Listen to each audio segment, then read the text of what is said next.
ಸ್ವಪ್ರತಿಷ್ಠೆಯ ಕಾರಣಕ್ಕೆ ಪ್ರತ್ಯೇಕ ಹೋರಾಟ ನಡೆಸುತ್ತಿರುವುದು ಸರಿಯಲ್ಲ. ಯತ್ನಾಳ್ ವಿರುದ್ಧ ಯಡಿಯೂರಪ್ಪ ಕಿಡಿ.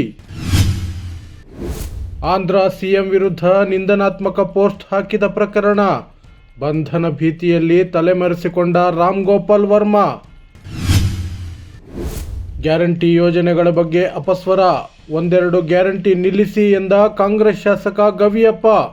ಶಿಸ್ತು ಕ್ರಮದ ಎಚ್ಚರಿಕೆ ಕೊಟ್ಟ ಡಿಕೆಶಿ. ಜಾತಿ ಗಣತಿ ನಡೆಸಲು ಮೋದಿಗೆ ಭಯ ಕಾಡುತ್ತಿದೆ, ಕಾಂಗ್ರೆಸ್ ಅಧ್ಯಕ್ಷ ಮಲ್ಲಿಕಾರ್ಜುನ ಖರ್ಗೆ. ಖಾತೆ ಹಂಚಿಕೆ ಅಂತಿಮಗೊಳ್ಳುವವರೆಗೂ ಮುಖ್ಯಮಂತ್ರಿ ಘೋಷಣೆ ಇಲ್ಲ, ಬಿಜೆಪಿ ಹೇಳಿಕೆ. ಮಹಾರಾಷ್ಟ್ರದಲ್ಲಿ ಅಂತಿಮವಾಗದ ಹೊಸ ಸರ್ಕಾರ ರಚನೆ ಸರ್ಕಸ್.